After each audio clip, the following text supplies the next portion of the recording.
يمشي رقم 8 يلعب كرة باي العرضية تمشي بضربة راس ترجع فرنسية دفاعية. بلاز يغطي وبلاز باسي يا بلاز باسي باش تباسي يرجع بالكرة ويحط الكرة يمشي في صورة هجوم. باي من اليمين باي من اليسار باي في الكروس وجول.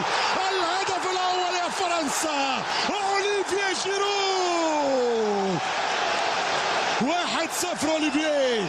باي ورا الهدف باي يصنع الهدف يغلط الحارس يخرج متأخر الحارس يطلع فوقه ويضرب من فوقه 1-0 عن طريق أوليفييه جيرو.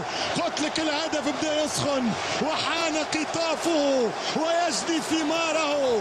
الفريق الأزرق ديشان رجعت فيه الروح ولكن كم منتخبك سيء يا كوتش. يمشي بالكرة باي والكرة في السليم ما فيها والو ما فيها شيء لا اوفسايد ولا خطأ. باي يلعب كرة وجمهور فرنسا براس جيرو يتنفس والكلهم بصوت 81,000 ناقص 3,000 بتاع رومانيا. جيرو أوليفييه الجانرز جيرو الأرسنال. هل هناك عملية دفع وخطأ ممكن دويل عادي كونتاكت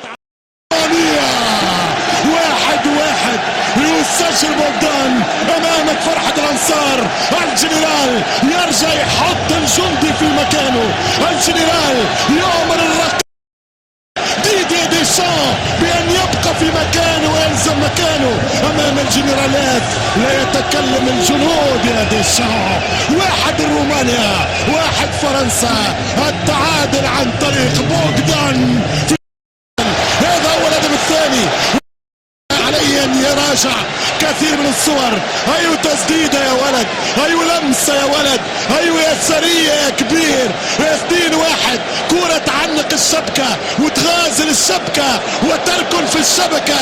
كرة وين يسكن الشيطان يا ديدي.